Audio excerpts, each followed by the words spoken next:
Once upon a time, in a small hut by the sea, lived a fisherman and his wife.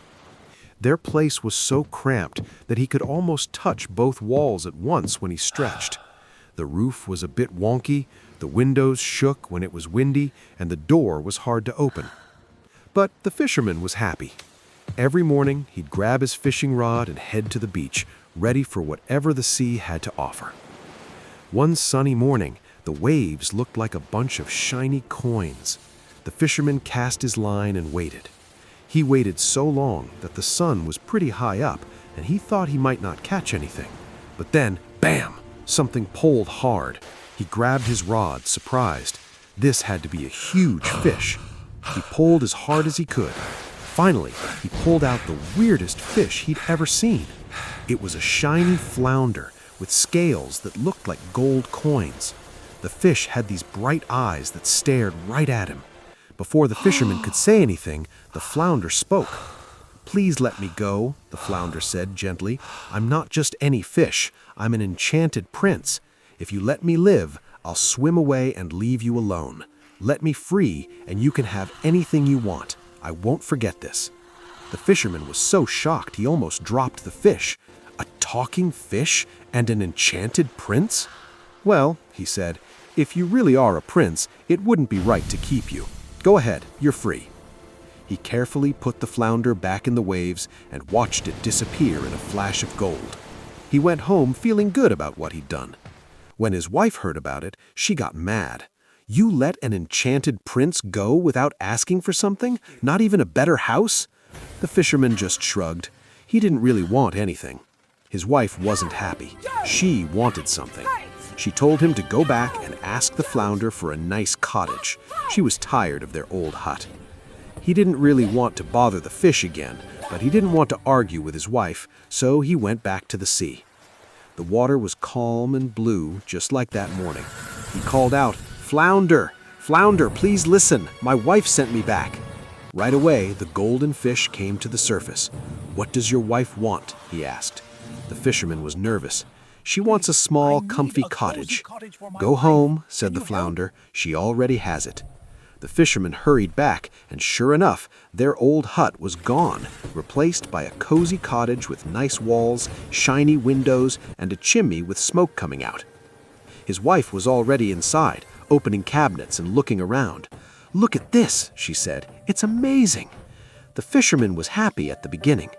She thought for a while. "Well, a cottage is nice, but a bigger house would be better, like with more rooms and maybe even servants." The fisherman sighed. They should be thankful for what they are given.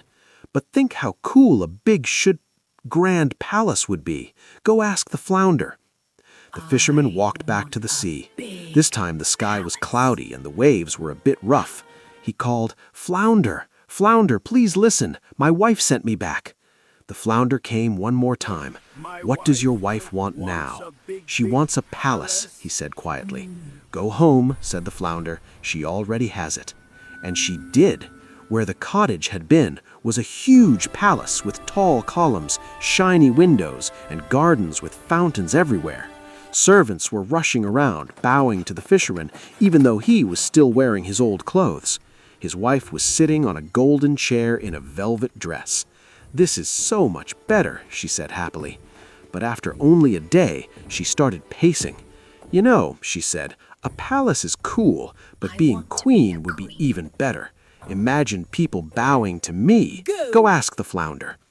The fisherman felt bad, but his wife ordered him, so he went.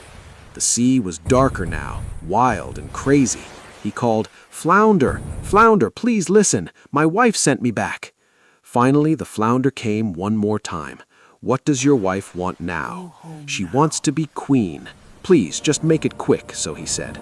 "Go home," the flounder said. "She's already queen." And that was true. The palace turned to bigger, with banners that flows from towers. Inside, his wife sat on a fancy chair. She was wearing a crown that shines everywhere. Almost everyone and guards kneeled down to her feet. She was really happy for a day or two, but soon she was bored and kept tapping her on the chair. "Being a queen is good, but I want something now," she said. "I want to empower all of the lands. I don't want to be a queen. I want to be known as the great empress ever." The fisherman got scared. Can we just stop here instead? But he kept forced to go. His wife won't stop no matter what happened. So he went and went. The sea was so scary when the fisherman returned. The wind flows. He can't barely see anything, so he has to yell to call, "Flounder! Flounder, please listen!"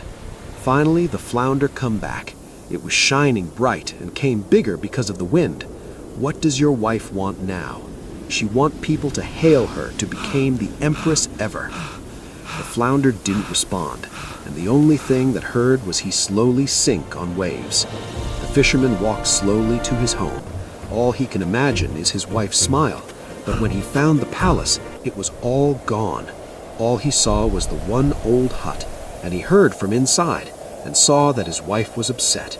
It turned back to normal and kept living in the hut again and again. The fisherman does his work as always, while still grateful and thankful for what he had. His wife got happy living in simple life again. She got more kind. The fisherman continued his work each day with a peaceful heart, grateful for the simple life they shared. His wife, having learned her lesson, lived humbly and kindly beside him, finding true happiness in contentment rather than wishes.